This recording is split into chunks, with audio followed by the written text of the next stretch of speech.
Hello বন্ধুরা, এই পর্বে আমি আলোচনা করব এইচটিএমএল এর সিমেন্টিক এইচটিএমএল নিয়ে। সিমেন্টিক এইচটিএমএল আসলে কি জিনিস সেটা যদি বলতে যাই, তার আগে আমি বুঝি যে আমরা যদি একটা ওয়েব লেআউট বানাইতে যাই তাহলে নর্মালি সিমেন্টিক এইচটিএমএল ছাড়া যদি আমি কোনো ওয়েব লেআউট একটা বানাই তাহলে আমি কি লিখতাম, কিভাবে? প্রথমে আমি হেডারের জন্য লিখতাম ডিপ ক্লাস হেডার, তারপরে লিখতাম ডিপ ক্লাস মেনু, তারপরে লিখতাম কন্টেন্ট, তাহলে ডিপ ক্লাস কন্টেন্ট, তারপরে আবার লিখতাম কি ফুটার, ডিপ ক্লাস ফুটার, এইভাবে লিখতাম।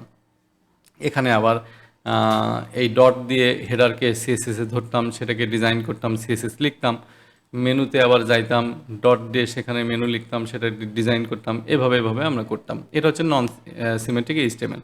এখন একটা ব্যাপার, এখানে যদি আমি হেডার না লিখে এমন লেখা লাগতো, আমি যদি লিখি মেনু টপ, তাহলে কি বুঝতাম? এটা তো মেনু টপই, এখানে হেডারও হইতে পারে। এখানে কি হইতে পারে? এখানে হেডারের উপরে আরও কিছু, যেমন হচ্ছে ল্যাঙ্গুয়েজ চেঞ্জের অপশন থাকতে পারে, অ্যাড টু কার্ট থাকতে পারে, কন্ট্যাক্ট ইনফরমেশন থাকতে পারে, অনেক কিছুই থাকতে পারে। তাইলে এটা কিন্তু এক্স্যাক্ট হেডার, এটা আমি বুঝতে পারতেছি না, ঠিক আছে? বা এটা দেখে আমি বুঝতে পারছি এক্স্যাক্ট এর মধ্যে কী কী আছে। এই সমস্যা শুধু এই সমস্যার জন্য যে তা না, আসলে সিমেন্টিক এইচটিএমএল ট্যাগগুলো ব্যবহার করলে বোঝা যায় যে আসলে এর মধ্যে কি আছে, এটা আসলে কি, ঠিক আছে? তো সিমেন্টিক এইচটিএমএল কেমনভাবে হয়, এগুলো যেমন আমি এভাবে ক্লাস দিয়ে এভাবে নাম লিখছি, সেটা এভাবে নাম না লিখে নিজেদেরই আলাদা আলাদা নির্দিষ্ট নাম আছে, সেগুলো আমরা ব্যবহার করলে হয় সিমেন্টিক এইচটিএমএল। তো সেগুলো কীভাবে ব্যবহার করে? আমার হেডারের জন্য আমি ব্যবহার করব হচ্ছে হেডার, এটা হচ্ছে হেডার, একটা ট্যাগই আছে। তারপরে আমরা মেনুর জন্য ব্যবহার করব, মেনুর জন্য ব্যবহার করব ন্যাপ, ন্যাপটা ব্যবহার করতে পারি।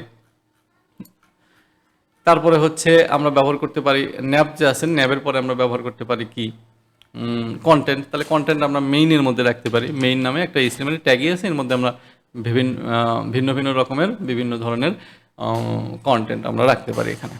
তারপরে আমরা ভিন্ন ভিন্ন সেকশন এখানে ব্যবহার করতে পারি, কি যেমন হচ্ছে আমার পোর্টফোলিও, টেস্টিমোনিয়াল, তারপর team section, price section, pricing table যে সেকশনগুলো আছে সেগুলো আমরা সেকশনের মধ্যে ব্যবহার করতে পারি। যেমন সেকশন নামে একটা আলাদা ট্যাগ আছে, সেটাকে আমরা ব্যবহার করতে পারি।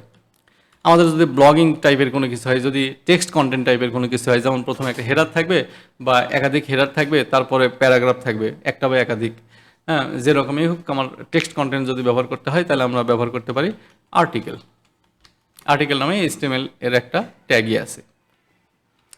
আবার আমরা ফুটারের জন্য ব্যবহার করতে পারি ফুটার, ফুটার নামে আলাদা ট্যাগই আছে। তাহলে এগুলো দেখলে কিন্তু বোঝা যায় যে আসলে এর মধ্যে কি আছে, ভাই এটাই বা কি, ঠিক আছে?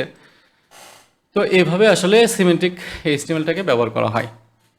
সিমেন্টিক এইচটিএমএল এটাই হচ্ছে বলা চলে, এটাই একটা বৈশিষ্ট্য।